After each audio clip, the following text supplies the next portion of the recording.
오늘도 값없이 베풀어 주신 하나님의 끝없는 은혜를 누리며 승리하는 꿈미래 모든 분들이 되기를 소망합니다. 예수님이 유대 지도자들에 대해서 한 말씀 하시죠. 요한복음 8장 44절에 보면 너희는 너희 아비인 악마에게서 났으며 또 그 아비의 욕망대로 하려고 한다 하고 말씀을 하셨어요. 자, 이 이야기들은 이 유대 지도자들이 화가 났습니다. 또 감정적으로 상했어요. 그래서 그들은 오늘 말씀 시작에 나오는 것처럼 요한복음 8장 48절의 말씀처럼 우리가 당신을 사마리아 사람이라고도 하고 귀신이 들렸다고도 하는데 그 말이 옳지 않소 하고 말하고 있습니다. 예수님을 사마리아 사람 또 귀신 들린 사람이라고 이야기하는 거죠. 그런 소리가 들리는데 그 말이 맞는 거 아닙니까? 하고 이야기하는 거예요. 조금 감정적으로 아주 유치한 그러한 공격을 하고 있죠. 이 사마리아 사람 또 귀신 들린 사람이라고 하는 것은 그 당시로 따지면 굉장히 모욕적인 말이에요. 이 당시 유대인들은 이방인보다 사마리아 사람들을 더 싫어했죠. 사실 사마리아 사람들은 어쩔 수가 없었어요. 그들이 그 땅에 살아남으려면 이방인들과 함께 살아갈 수밖에 없었던 거죠. 이 어쩔 수 없이 다문화 가정을 이룰 수밖에 없었는데 이 율법주의 유대인들은 그것을 절대로 용납하지 않은 거예요.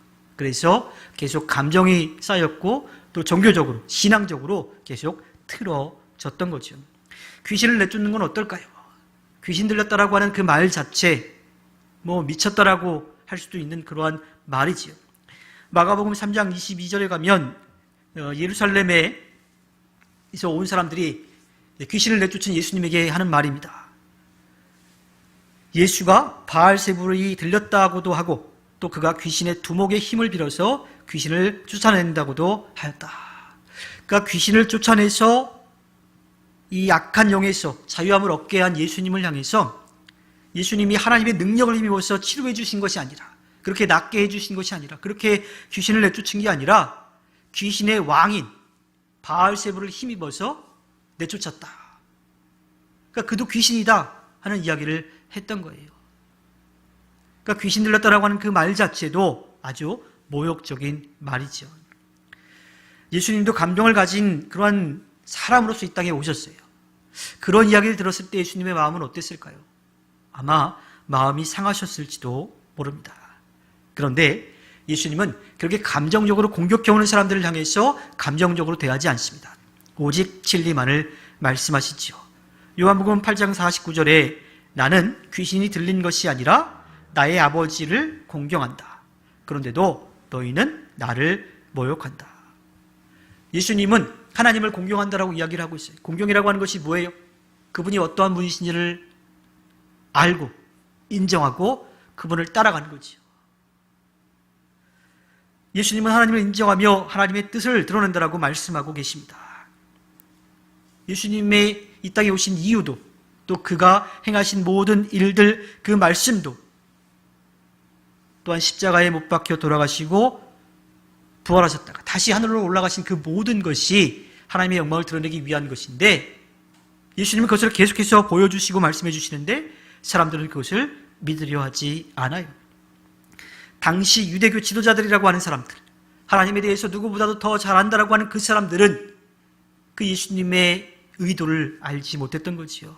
오로지 자신들이 가지고 있는 율법주의의 잣대로 그 틀 안에 갇혀서 자신들은 의롭고 그것을 지키지 못하는 사람들은 하나님 앞에 죄를 지었다고 죄인이라고 그들을 정죄하려고만 했습니다.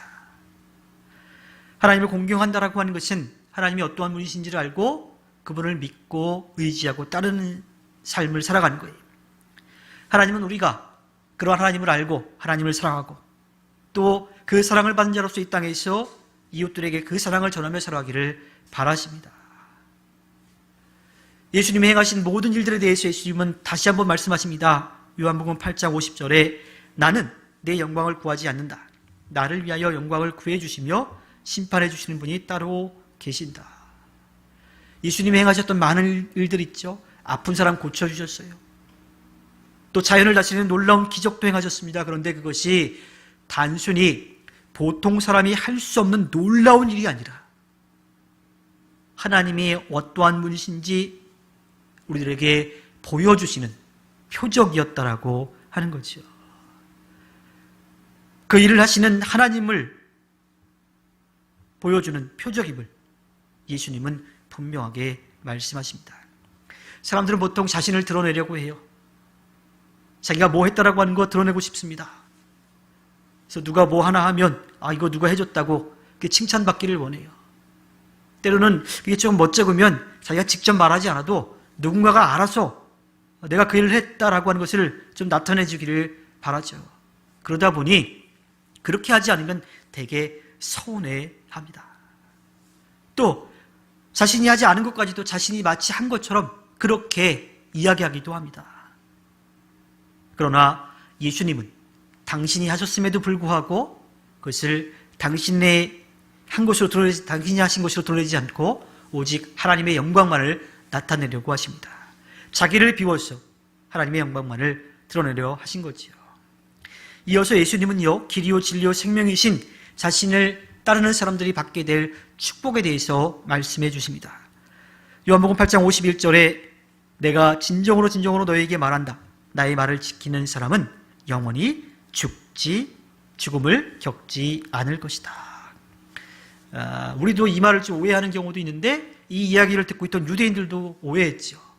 예수님이 하신 말씀은 이 땅에서 죽지 않고 영원히 살아간다라고 하는 뜻이 아니라 하나님과 관계를 회복해서 영원한 하나님과 다시 이어지는 것을 뜻하는 거예요. 이 말씀은 나중이 아니라 지금 예수 그리스도를 믿고 따르는 그 순간에 우리에게 이루어지는 그런 은혜임을 분명하게 말씀하고 계시죠. 그러나 유대인들은 그렇게 생각하지 않았어요. 그래서 유대인들은 요한복음 8장 52절부터 53절에서 이야기합니다. 이제 우리는 당신이 귀신 들렸다는 것을 알았어. 아브라함도 죽고 예언자들도 죽었는데 당신이 나의 말을 지키면 영원히 죽음을 겪지 않을 것이다 하니 당신이 이미 죽은 우리 조상 아브라함보다 더 위대하다는 말이요. 또 예언자들도 다 죽었어. 당신은 스스로를 누구라고 생각하오 이야기합니다.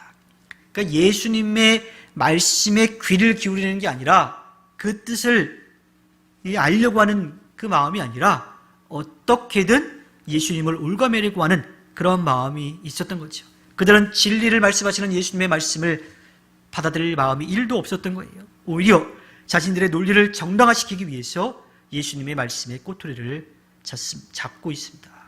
그런데 생각해보면요, 유대인들이 영생을 믿지 않은 게 아니에요. 그들도 영생에 대한 그런 믿음의 고백이 있었습니다. 사도행전 23장 8절에 가면요, 사두개파 사람은 부활도 천사도 영도 없다고 하는데 바리새파 사람은 그것을 다 인정하기 때문이다 이야기합니다. 사두개파 사람들은 부활, 천사, 영이 없다고 얘기하는데 바리새파 사람들은 아니었어요. 이 사두개파 사람들은요, 솔로몬이 예루살렘 성전의 우두머리 제사장으로서 삼은 사독 제사장, 그 계열을 이어온 사람들로 그렇게 우리가 보통 생각을 하지요. 유력한 제사장 가문들과 세속적 귀족들, 그들이 이 주를 이루고 있는 유대교 종파예요. 또 그 사람들 말고 율법을 철저하게 지켜가는 사람들이 있었죠. 바로 바리새파 사람들이죠.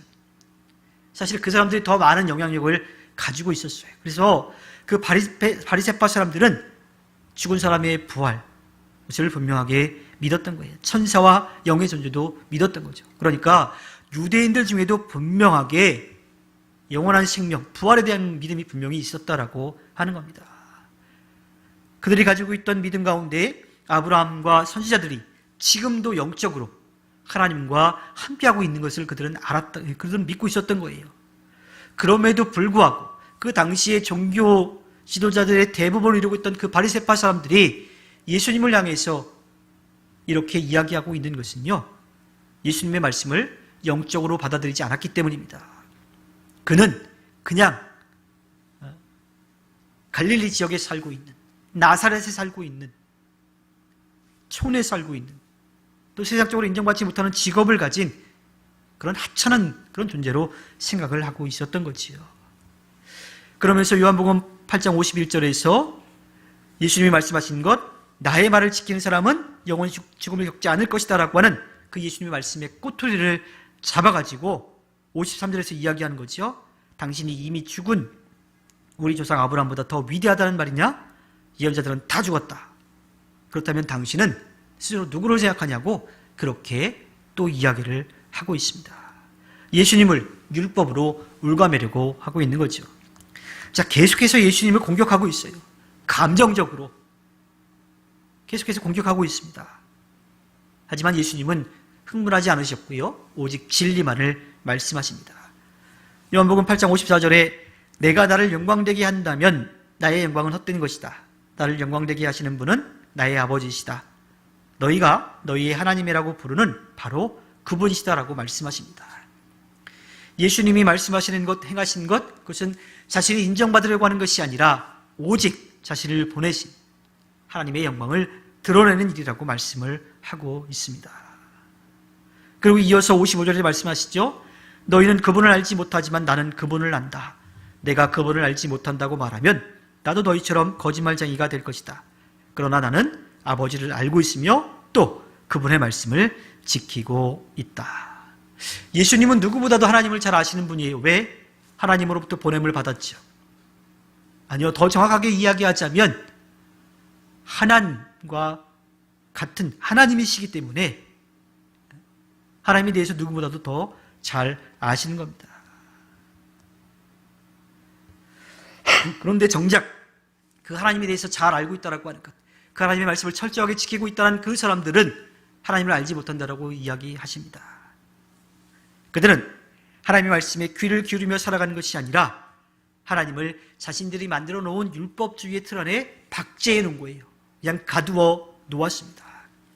살아계신 하나님이 아니라 자신들을 의롭다고 해줄 율법주의에 박제해 놓은 거죠.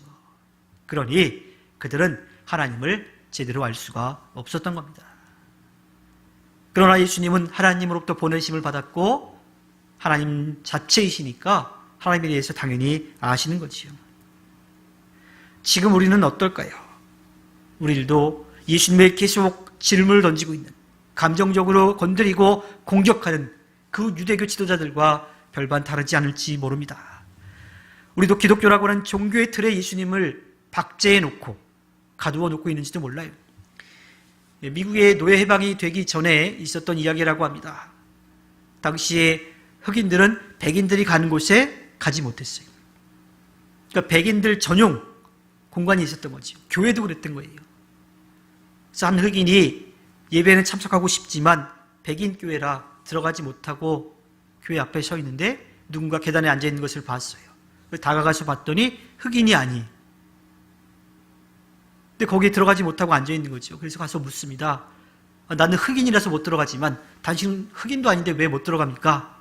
그랬더니 그 사람이 이야기하기를 나는 예수인데 교회에서 나는 들어오지 말라고 해. 그래서 못 들어가고 있어 하는 이야기가 있습니다. 교회에 예배의 틀인 껍데기만 남아있고 정작 믿고 따라야 할 주님은 계시지 않는 교회가 있는 거예요. 전 세계적으로 한국 교회만큼 주일을 잘 지키려고 하는 교회도 없을 겁니다. 보통 주일 대예배라고 하죠. 주일 11시 그 시간을 굉장하게 그 장소, 시간, 예배 형식을 굉장하게 중요하게 여깁니다. 제가 이스라엘에 가 있는 동안 예루살렘 한인교회에서 예배할 기회들이 좀 있어서 예배했는데 샤밧, 그러니까 토요일이죠. 그들 안식일 오전 11시에 한인교회가 예배를 해요. 근데 그 공간은 한인교회만 사용하고 있는 게 아니라 여러 개신교회, 여러 나라의 개신교가 함께 사용하고 있는 곳이에요. 그런데 유독 11시에 한국교회가 사용을 합니다. 물론 11시에 예배하고 식사도 하고 친교도 이렇게 나누는데 그 이른 시간과 그 나중 시간은 다른 나라의 교회들이 거기서 예배하는 거예요. 참 그 시간을 굉장히 중요하게 여깁니다. 물론 그 시간 자체가 중요한 것은 아니지만 한국 교회가 가지고 있는 그러한 정성된 마음, 그 시간만큼은 정말 내가 하나님 앞에 모든 것을 다 드리겠다라고 하는 그 정성된 마음으로 하나님을 예배할 수 있기를 바랍니다. 그렇게 그리스도의 몸된 공동체를 이루어가기를 소망합니다. 단지 예배의 시간, 장소, 틀만 지켜가는 것이 아니라 그러한 정성으로 하나님을 예비하는 믿음의 공동체가 되기를 소망합니다. 이어서 예수님은 요한복음 8장 56절에서 말씀하시죠. 너희의 조상 아브라함은 나의 날을 보리라고 기대하며 즐거워하였고 마침내 보고 기뻐하였다. 그러니까 당신이 그 죽은 사람들, 이 땅에서 이미 죽어서 사라진 그 사람들을 어떻게 만났느냐, 그런 이야기들을 이제 했을 때에 예수님이 그에 대한 답을 주신 거죠. 이것은 창세기 22장 8절에서 아브라함에게 하신 말씀이죠. 내가 나에게 복종하였으니 세상 모든 민족이 내 자손의 덕을 입어서 복을 받게 될 것이다 하신 그 말씀과 이어지고 있는 거예요. 요한복음은 예수님에 대해서 이 창세기 22장 8절의 말씀이 예언하고 있다라고 그렇게 받아들이고 있는 거지. 하나님께서 아브라함에게 약속하신 것을 지금 예수 그리스도를 통해서 이루어지고 있다라고 하는 것을 말해주고 있습니다. 그러자 유대인들이 또 반발합니다. 요한복음 8장 57절에 당신은 아직 나이가 50도 안 되었는데 아브라함을 보았단 말이요. 그러니까 숫자적으로 보면 이해가 안 되는 거죠. 자신보다 먼저 있던 사람들, 그것도 뭐 하루 이틀 한 해 두 해가 아니라 2000년 이상의 전 그 조상을 보았다라고 이야기하니까 이해할 수가 없는 거죠. 예수님의 말씀을 표면적으로만 받아들인 유대인들은 또 예수님의 말씀에 꼬투리를 잡습니다. 공자도 이 50세라고 하는 나이를 중요하게 여겼어요. 지천명이라고 부르죠. 하늘의 뜻을 아는, 깨닫는 그러한 나이라고 이야기를 합니다. 유대인들도 마찬가지였어요.